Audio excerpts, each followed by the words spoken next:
Hey guys, this is Joel from the Fincastle Pokemon Gym. Our kids grew up while Avatar The Last Airbender was a weekly primetime show, and really the first program that we all watched together and really got into. So it is awesome to see subsequent generations getting into the show recently, and the only reason I bring that up is to ground this intro into that world, specifically into the discussion of mad geniuses. Our affinity for the Pokemon card game is creating decks above all else, and we have come up with some pretty amazing stuff in the last decade. My first Nationals was playing Golem from the Arceus set with this Bronzong. I think I went 5-3 with it, and had people watching my games in later rounds trying to figure out what I was playing, even making notes on little pads. But the OG of boomy level mad geniuses is definitely Logan. I wish I had time to discuss all of the decks that he created from his beginnings in the junior division up until today, but that would require some major research through our archives and would be an hour-long video at least. That said, he, just like me, is still at it. For him, it is a hobby to relax from his work on his doctorate. Like me, this stage of his life doesn't allow him to travel to multiple tournaments across the country or stream games online for hours or any of that. Much of what I present here, I consult with him on, but today's deck is all his, and I guarantee he is the only person playing this at the moment, and that's just how he likes it.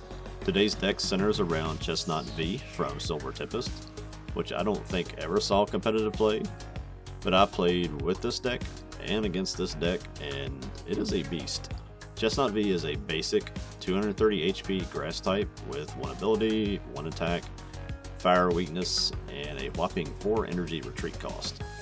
And it is that ability that is the driving force of this deck. The ability is called Needle Line. Needle Line states that if your active Chesnaught V is damaged by an attack, whether it's knocked out or not, you put 3 damage counters on the attacking Pokemon.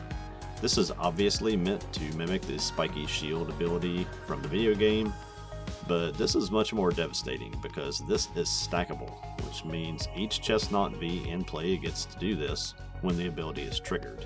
So if you have all 4 of them out, you don't just do 30 damage, you do 120 damage to your opponent for doing nothing other than just sitting there and taking a hit. His attack, Touchdown, does 130 damage, which is awful for 3 energies, and heals 30 damage from itself. And that part is significant because the strategy for this one is tanking your Chesnaught and just watching your opponent wear themselves down and knock themselves out. This is literally the stop hitting yourself deck. Let us leave and look at this list. And if you're asking which one we're talking about, it's the list that used to be the bad list, until the recent refurbishing, that is, of course. We've been calling it the new list, but we really shouldn't number them. Let's look at the refurbished list that once was bad. In any tanky list, you don't want a bunch of easy support targets that your opponent can take prizes off of instead of dealing with the tank itself. As you can see, there are a few options here. There are 4 Chesnaught Vs, a Rotom V to help with the opening turns, then a Radiant Serena to chip off damage each turn. I don't play this list as well as Logan, but I've got the gist of it. Early, you want to focus on using Arven to get your TM so you can turbo energize, or use Gardenia's Vigor to accelerate energy so that you have 2 Chesnaught Vs that are either fully charged or close to it. With the Arvens, the Town Store Stadium, and the Seal Stone, you want to get the Bravery Charms and your Hero's Cape on all of your Chesnaughts. Then bounce back and forth between Chesnaughts, attacking and healing, and when the time is right, pick up a damaged one with Penny, or heal it with Bianca. Timing those moves correctly usually is what swings games in your favor. One thing to remember is that you do not have to attack every turn. It is more important to keep all 4 Chesnaught V in play for as long as possible. Do that, and most big basics can't attack you more than twice without knocking themselves out. Sometimes refreshing your hand with Rotom V is better in the long run. And while I'm talking about Rotom, if you use him early, you can use Penny to get him up, and get him off the field, or if you want to keep him as a draw option, you can just put a Bravery Charm on him, then use Penny to get him up after he takes damage. Matchup wise, let me say this first, it is very hard to get footage of games with this deck. Roaring Moon games are brutal, as are most of the Charizard EX games. It is rare to get far in those matches before they just concede. Same with all the single prize decks like Ancient Box or Claw, and even Gardevoir EX with all those single prize attackers that are usually attacking you with only 10 or 20 damage left on themselves. I did get one recorded match with Gardevoir, and it is one of the longest games I think I've ever played. I'm not going to show you that one because it's kind of like watching cheese age.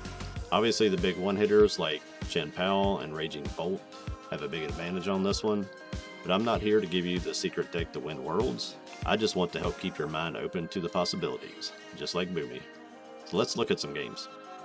This first match is going to be against Terapagos. I guess that's the most recent popular deck. They did win the coin toss and went first, got pretty well set up. On my turn, love to see the Hisuian Heavy Ball. That's very important in this deck list to just get those prized Chesnaught V's out so you can get all 4 going. Go ahead and get some tools down. I think they can hit up to about 240, so it's very important to get those Bravery Charms down this turn. Going to attach, and then we will Iono.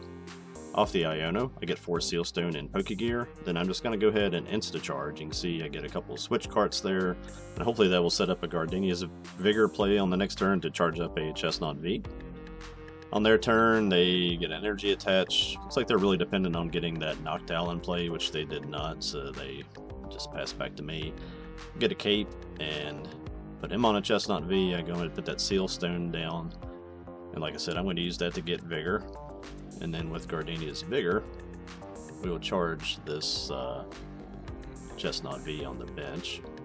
Probably could have gone to the one with the Cape there, either one. It doesn't really matter at this point because again, this deck can't hit me for more than 240.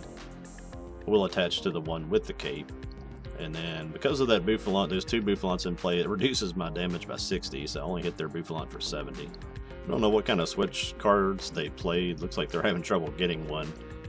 So they leave that Bouffalant in the active spot. I'm going to go ahead and get my Serena down. I'll attach to that Chesnaught with the Cape. Just going to grab a Nest Ball with the Arvin. There's no need to waste those technical machines. You might actually need those later in the game. And with that Nest Ball, I'll get my 4th Chesnaught, so we're at full strength. And then we'll hit for 70 again and go ahead and finally take out this Bouffalant. And off the prizes, we get a Nest Ball. They boss up my unprotected Chesnaught, but don't have enough to take him out. So they hit him for 180, and in the process do 120 to themselves, thanks to the ability from all 4 Chesnaught.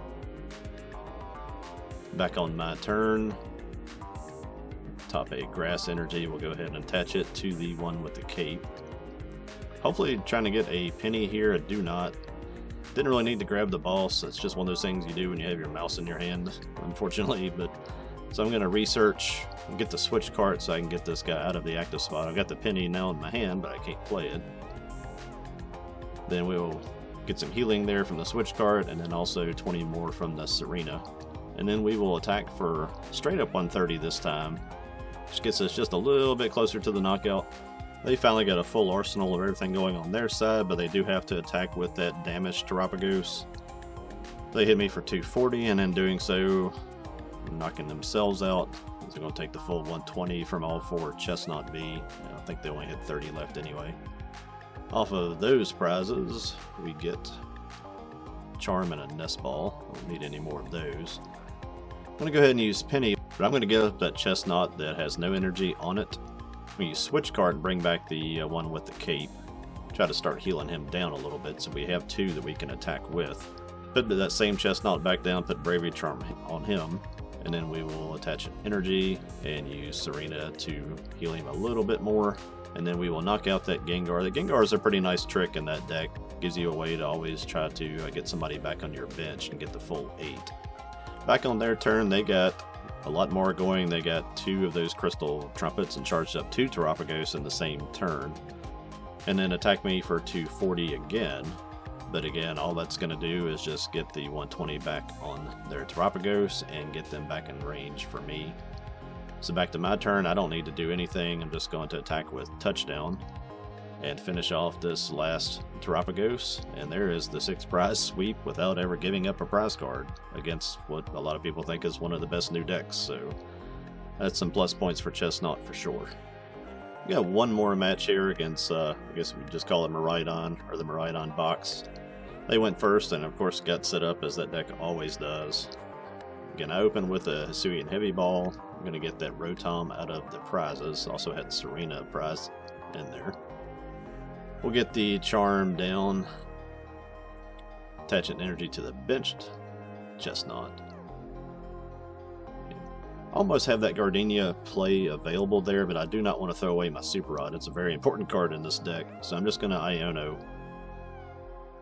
We'll be able to Nest Ball one more time and get a third Chesnaught down. Well, at least we know there are none prized. Then we will just Instant Charge to end the turn.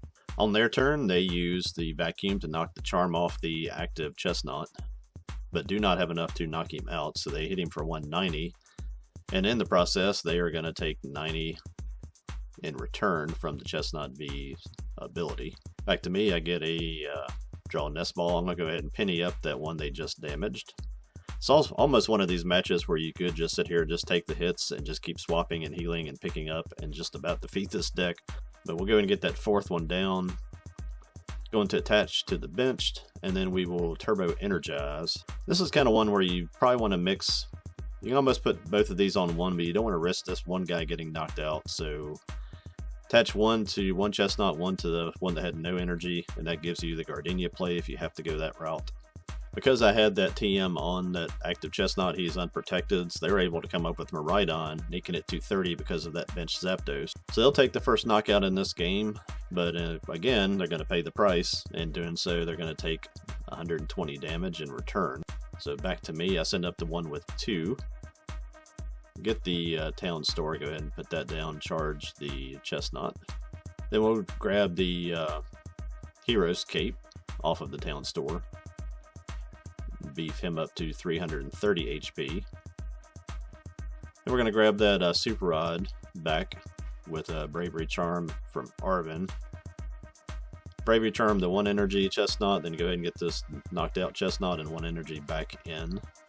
Won't be able to get him back out this turn, but not necessary. We can go ahead and use Touchdown, finish off the Miraidon, and take our first 2.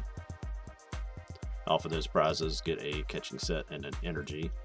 On their turn, they are starting to ready an Iron Hands, but they do have to attack with that Raikou they started the game with.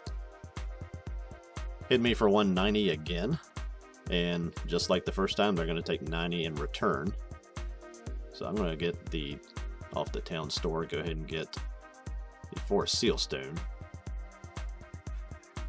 Seem to do that a lot in this deck, where you use the Seal Stone. If you have the other pieces, to go ahead and get Gardenia's Vigor and use it as a way to accelerate energy onto a second Chesnaught, because I'm going to need another one in this match. Off a Bug Catching set, I get 2 Grass. So we'll play Vigor. Got that Chesnaught V back in my hand, which is nice. So we'll charge the bench one, go ahead and bench the 4th Chesnaught. And I'm going to attach energy to the active and pay that retreat cost. I don't really want to lose him, but I do need to finish this Raikou off this turn. Play Pal Pad, put the Vigor and Penny back. And we'll Nest Ball just to verify. That's Serena's prize. There's nothing else to get with Nest Ball. Go ahead and get it out of my hand. Then we will touch down again and knock out this Raikou V. And off of those prizes, we get the Heavy Ball and Turbo Energize TM. They catch the Chesnaught V with the Hero's Cape on it. And Arm Press to knock him out. And again, going to take the knockout to keep pace, but set up the win for me by doing 120 to themselves. So I just come up with the Chesnaught I charged on my last turn and finish that one off. Take my last 2 prizes. I know by prize count this game was much closer than the Terapagos game, but for some reason that game felt like more of a challenge than the Miraidon match. That's one of the things that I think is cool about that time frame, where you're getting close to rotation but you still have some older things available. Finding those older cards that regain some relevance because of new cards makes for some interesting combos. I showed you that last week with Zeraora V-Star, and here's another cool idea from our resident mad genius Logan. So as much as you can, if that's your thing, look around in the format and see what is there. I promise you that there is much, much more than what the gatekeepers promote. I don't know about you, but doing our own thing is what we enjoy. I'll end it with a return to some Boomy Wisdom. Always keep your mind open to the possibilities. Thanks for watching and continuing to support us. Until next time, be not afraid. Later.